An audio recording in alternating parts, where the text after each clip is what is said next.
most important fact was that until that time, design educators were under the auspices of some of the professional societies, and they were not the greatest, and there were some of us who felt that we should really have our own organization, and in a way we should take the leadership for the direction of design education and not being told what to do by people who weren't all that great.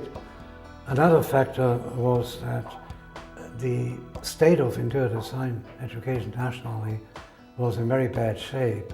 So we thought that we should do something about that, and that is why we formed the organization.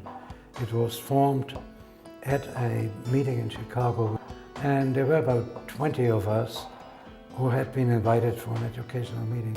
And in the lunchtime or coffee break, we all started to talk, and we really felt very uncomfortable being sort of an adjunct to a larger professional organization.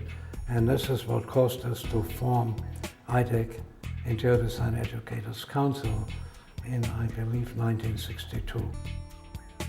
I have been a member of IDEC for 15 years, and I have attended 15 international conferences. My very first one was Nashville, Tennessee. But the one that, when I think back, was the most changing for me was in Clearwater, Florida.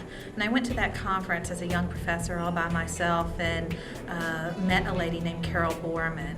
And we were both there alone and ended up rooming together. And I think she realized that I was young and didn't know many people, and put a lot of time into introducing me to people. And before that conference was over with, she had made me her assistant editor of the record. IDEC focuses on what my job is, and that is to become a better professor and to have a better influence on my students, make them better people out in the profession. I've been going to IDEC since 2003. I think that's when I attended my first IDEC conference. And since then, it's been just amazing for me to be able to present the work that I'm doing, not just in my classes, but also in lighting, and get feedback from other educators. I think it improves me as a scholar. And also I'm exposed to a variety of ideas that other educators have experimented with in their classrooms.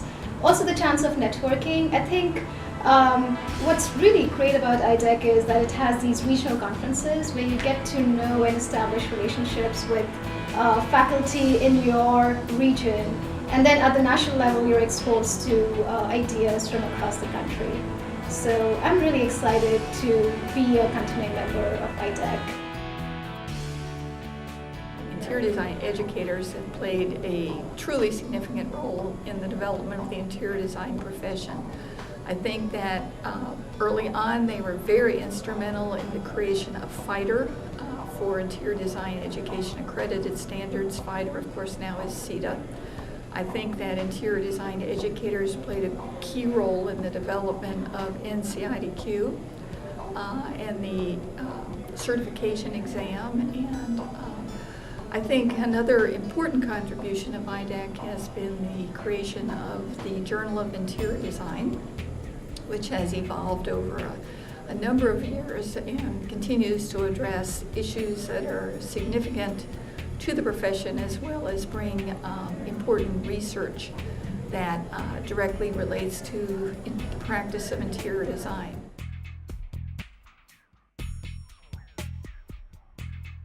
I think the major contribution IDEC can make to the profession has to do with the body of knowledge, because I believe that education forms the foundation where we deliver the majority of the body of knowledge. We also do research that informs and grows and changes the body of knowledge.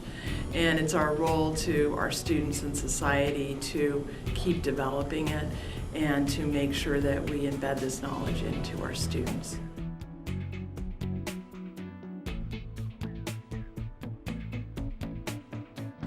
Tell them to get interested in a body of work or a body of scholarship that they can be excited about and that they can sort of continue to build on. I think that that's exciting when you can sort of have an area that where you feel like you've made a contribution. discussion that I see my colleagues and I having more and more frequently at Miami is we're seeing a move towards the need for our students to have focused specialties that they can add to projects as they move into the professional world. This may relate to the whole push for evidence-based design, the ability to know something much more narrowly. I think that impacts our curricula. It may begin to suggest that we need to look at graduate education so that we learn the professional aspect of what we do more generally, but then begin to focus in the narrow areas. We're seeing at our university actually a broadening of the interdisciplinary, multidisciplinary connections. My sense is, in many ways, this is going to be the future. It's only that kind of thing is really only going to get bigger. I think in many ways it has to do with our ability to assimilate all this kinds of diverse content around the scale of the interior environment and creating viable environments for people. But I think that's going to be a challenge as we move into the future, being able to get our hands around that, to identify it and to clarify it to the outside world.